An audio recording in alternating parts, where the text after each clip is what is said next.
In 2020, our best mates over at the World Economic Forum were rambling about the unsustainable fashion industry. Mind you, they're all wearing Armani suits while doing so. It gleefully pointed out that the fashion industry, as you say, produces 10% of carbon emissions, and a lot of that was on the shipping transfer, and we never hear the figures on how much it costs to ship giant solar panels and wind turbine blades around. I just put that in there quietly. But what they fail to mention in all their rambling reports is that the fashion industry is also one of the world's largest employers, and it's fundamental to civilization. Yes. In Australia, Malcolm, retail is the gateway to employment for so many young people. Could this have a serious impact on people's jobs right in the middle of a financial crisis?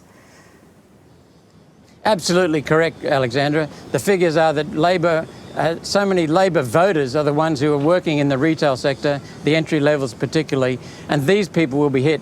And look at Tanya Plibersek. She authorises the destruction of the environment, the of koalas, by authorising solar and wind, destroying the environment.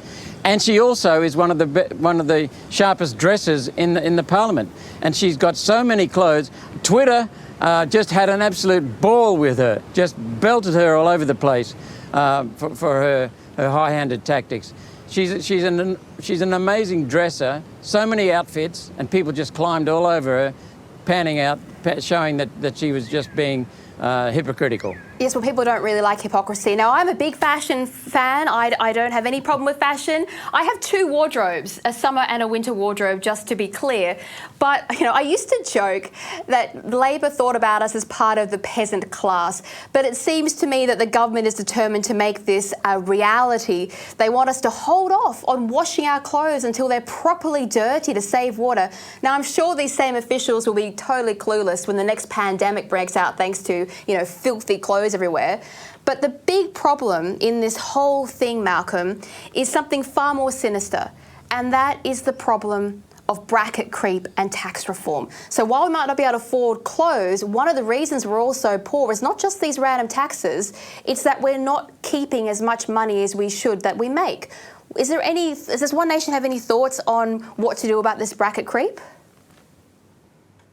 Well, when they were in the debate in Parliament about whether or not to pass the revised tax cuts, we came up with the idea. It's not a new idea. Many people have said this over the years. We just had the guts to actually put it forward to index the brackets on the taxation. What happens, Alexandra, is and the clothing tax, the 4%, will increase inflation, but we've got high inflation at the moment. Governments love high inflation because you go from as you get pay increases to match the inflation, then you move up into a higher tax bracket and you pay more tax. You pay a higher tax rate. And the governments rake in around about over the next 4 years, $38 billion in extra tax, just simply because inflation will push income earners into a higher tax bracket, a higher tax rate. Most people don't even realise it's going on. But it's a stealth tax, it's a secret tax, and the government just goes, shh, just get people to pay it. What we're proposing is that we index the tax rates so that as the index the tax brackets and the tax brackets, so that as you get more income because of inflation, the bracket at which you pass for the higher tax rate also moves too.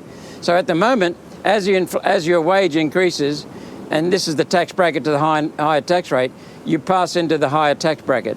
But if you inflate the index the tax bracket, then you stay below that higher tax rate. That's what we think is fair, that's what we think is honest, and that's what we think is reasonable. Well, I think the material point is we're all paying too much tax. The government knows this, and the government needs to fix it in order to be fair. What people don't know is that we are paying more tax now per person than they used to pay back in medieval Europe under all the old lords. That's how bad our tax system is right now.